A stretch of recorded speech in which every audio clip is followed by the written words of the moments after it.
ETV YouTube channels లో మీ వ్యాపార ప్రకటనల కోసం ఈ నంబర్కి కాల్ చేయండి.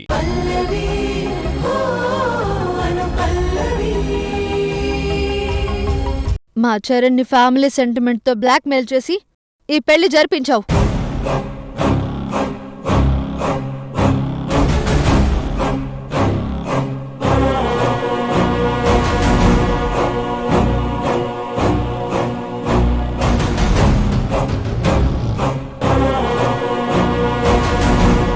అసలు నువ్వు మా ప్రాపర్టీస్ వెల్ల వేయించడం కాదు, ఇష్టం లేకుండా బలవంతంగా పెళ్లి చేసినందుకు మేం యాక్షన్ తీసుకుంటాం.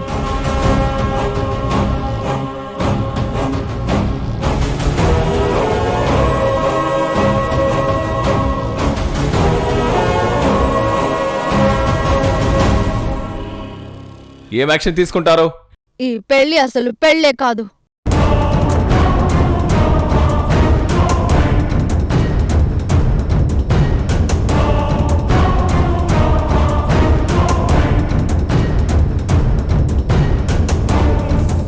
నీ ఇష్టం వచ్చినట్టు బలవంతంగా జరిపిస్తే జీవితాంతం వాళ్ళు కలిసి ఉంటారనుకుంటున్నావా?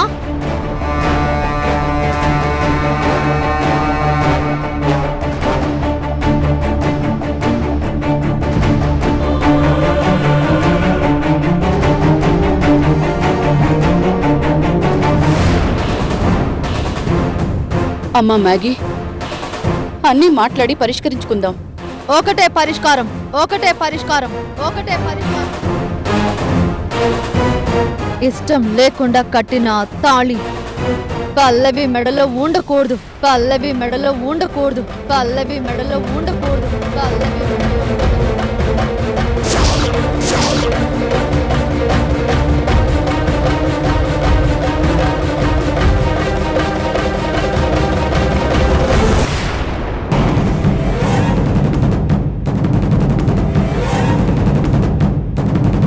అవునదినా, ఆ తాళి తీసేస్తే అప్పుడు ఈ గోపి పొగరు తగ్గుతుంది.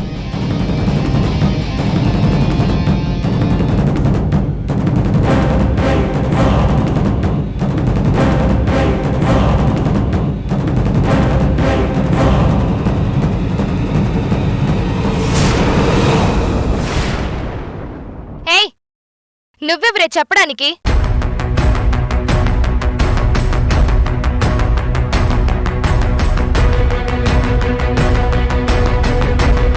అసలు దొంగవి నువ్వు.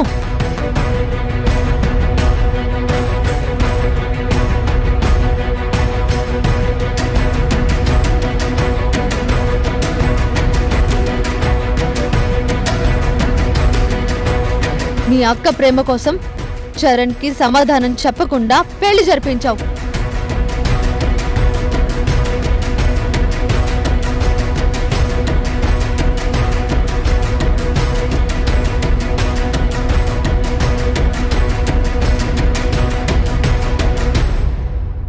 మీ మావయ్య కుటుంబాన్ని అడ్డం పెట్టుకుని బెదిరిస్తే నువ్వు ప్రేమను అడ్డం పెట్టుకుని చరణ్ని పిచ్చోణ్ణి చేశావు.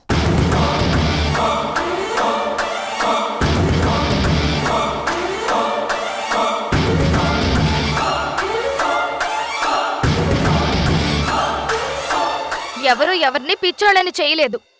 నా ఇష్టంతో పని లేకుండా చరణ్ నా వెంటపడి వేధించాడు.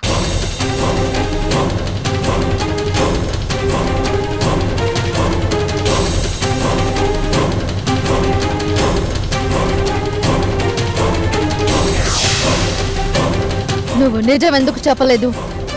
అక్క ప్రేమని నువ్వు, మేనకోడలు సంతోషమని మీ మావయ్య చేసిన పనికి ఇప్పుడు నేను చేయబోయేది చూడు.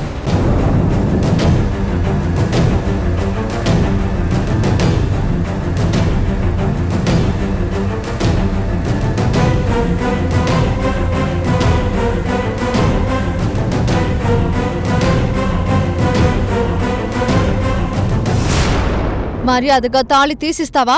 నన్నే తెంచేయమంటావా? నన్నే తెంచేయమంటావా? నన్నే తెంచేయమంటావా? నన్నే తెంచేయమంటావా? నన్నే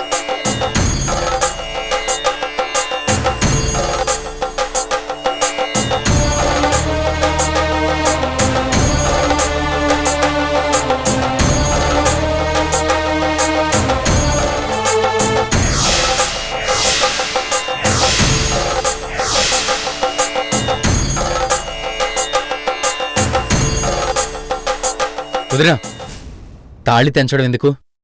విడాకులిస్తే వీళ్ళ మావయ్య పొగరు తగ్గుతుంది.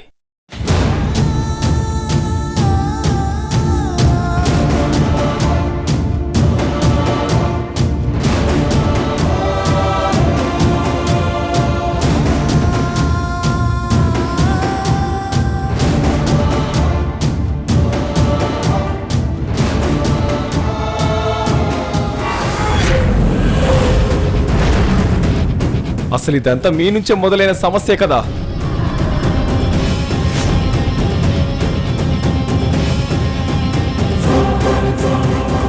ఆ సమస్య తెలిసి బ్లాక్మెయిల్ చేసి అన్యాయంగా పెళ్లి చేసింది నువ్వు కదా?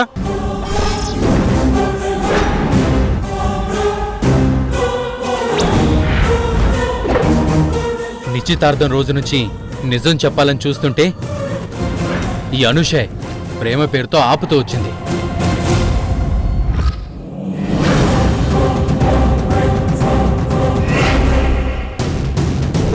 దానికి తోడు నువ్వు కుటుంబాన్ని అడ్డు పెట్టుకుని ఫైనాన్షియల్గా బెదిరించలేదా?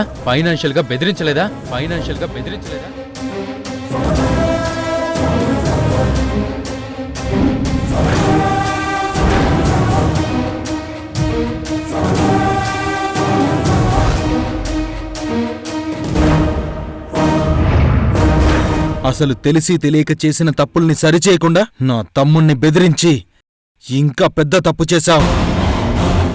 వాడి లైఫ్తోనే ఆడుకుంటావా?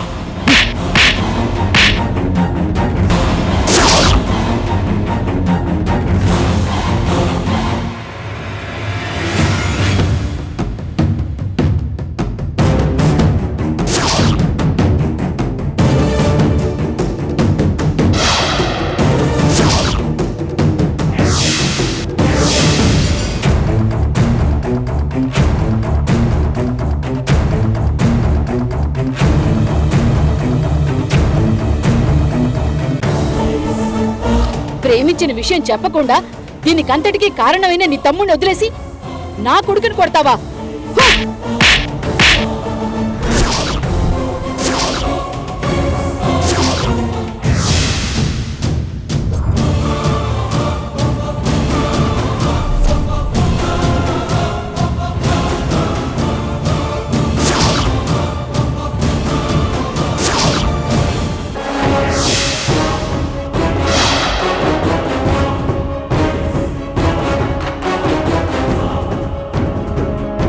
ఏయ్, బ్లాక్మెయిల్ చేసి నీ కొడుకు పెళ్లి చేస్తే నువ్వు నా భరత్ని కొడతావా?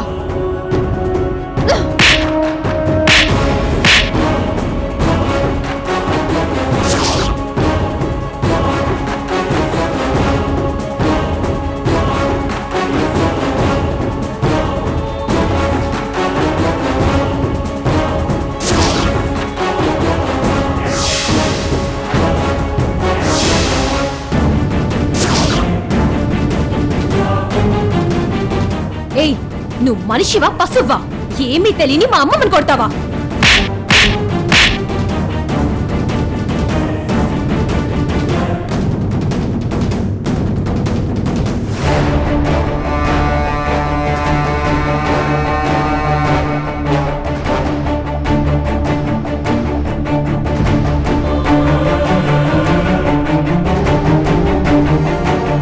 నా తమ్ముడి లైఫ్ని నాశనం చేశావు కదరా. నువ్వేంట్రా నా ఫ్యామిలీని రోడ్డు మీదకి లాగేది? ఎడమ చేత్తో విసిరేస్తాన్రా నీ డబ్బు.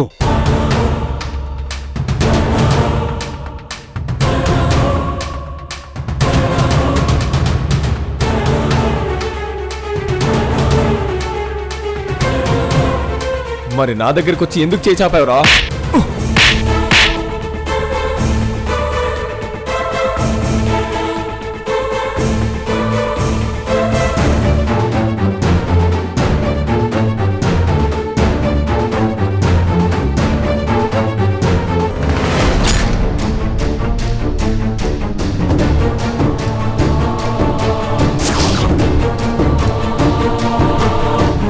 రేయ్, అమ్మా నైనే కొడతావురా నిన్ను?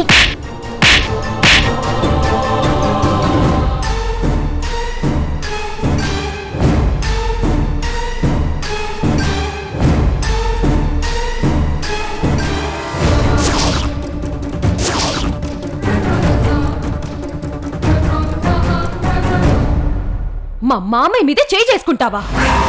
అన్నీ తెలిసి మీ అన్నయ్యని కంట్రోల్ చేయకుండా మా మావయ్య మీదకి రెచ్చగొడతావా?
అదేంటండి అంత ఉలిక్కి పడ్డారు?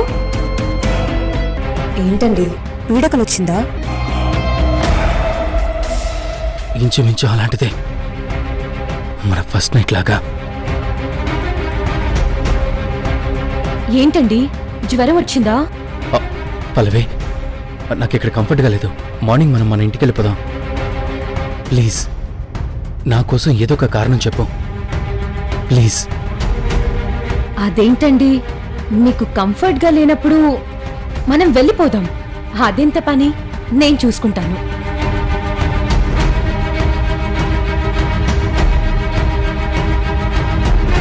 సరే, ఎంతసేపు అని మేలుకుంటా? కాసేపు పడుకో.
స్వర్గమంట మన్మథ పూల ధారలన్నీ తగిలెను గుండె ఒక్కసారి బాగున్నదే బాగున్నదే నాలో నీ కవింత నీ వల్లనే నాలో నీ తుళ్ళింత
అదేంటి పల్లవి, నువ్వు అప్పుడే వచ్చేసావు? శోభనం 3 రాత్రులు గడవలేదు కదా? ఆయనకి సరిగ్గా నిద్ర పట్టట్లేదు, అక్కడ కంఫర్ట్ గా లేదని వచ్చేసాం. అవును మరి, ఇక్కడ పట్టు పరుపుల మీద నిద్రపోతాడు చరణ్. మీ ఇంట్లో అడ్జస్ట్ అవ్వాలంటే కష్టమే. ఎందుకంటే చరణ్ది అడ్జస్ట్ అయ్యే నేచర్ కాదు. సరేలే, అదొదిలే. నువ్వేంటి ఇంకా అలానే ఉన్నావు? పల్లవి, చరణ్ చేసేదేంటి? Ad film making. తన చుట్టూ ఎంతో అందమైన అమ్మాయిలు తిరుగుతూ ఉంటారు. అయితే ఏంటి, అది తన ప్రొఫెషన్. అలా అంటే సరిపోతుందా? చాలా స్టైలిష్ మోడల్స్ ని చూసే చరణ్ కి నిన్నిలా చూస్తే ఎలా ఇంప్రెస్ అవుతాడు? అదేం లేదు, ఆయనకి సింపుల్ గా ఉంటేనే ఇష్టం. అలా అని నువ్వనుకుంటే ఎలా పల్లవి? చరణ్ కి మొహమాటం, చెప్పలేకపోతున్నాడేమో. అందరూ మగాళ్ళు అలా ఉండు ఇలా ఉండు అని చెప్పలేరు. మనమే తెలుసుకుని వాళ్ళకి నచ్చేలా మంచిగా రెడీ అవ్వాలి.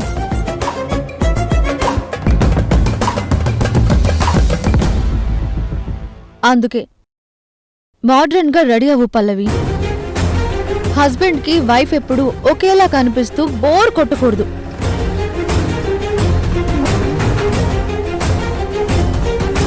వాళ్ళని ఇంప్రెస్ చేయడానికి ట్రై చేయాలి. వాళ్ళకి వాళ్ళుగా చెప్పలేరు, మనమే తెలుసుకోవాలి. సరే, నువ్వు రా నాతో పాటు. ఇప్పుడేం వద్దు. అరే రా.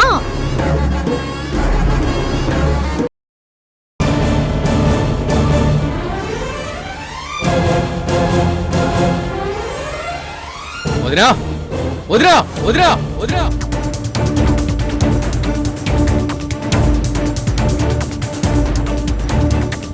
అసలు పల్లవియేనా? అసలు ఏం బుద్ధి పుట్టింది పల్లవి నీకు? ఏంటి అవతారం? అసలు ఎందుకు ఇలా తయారయ్యావు?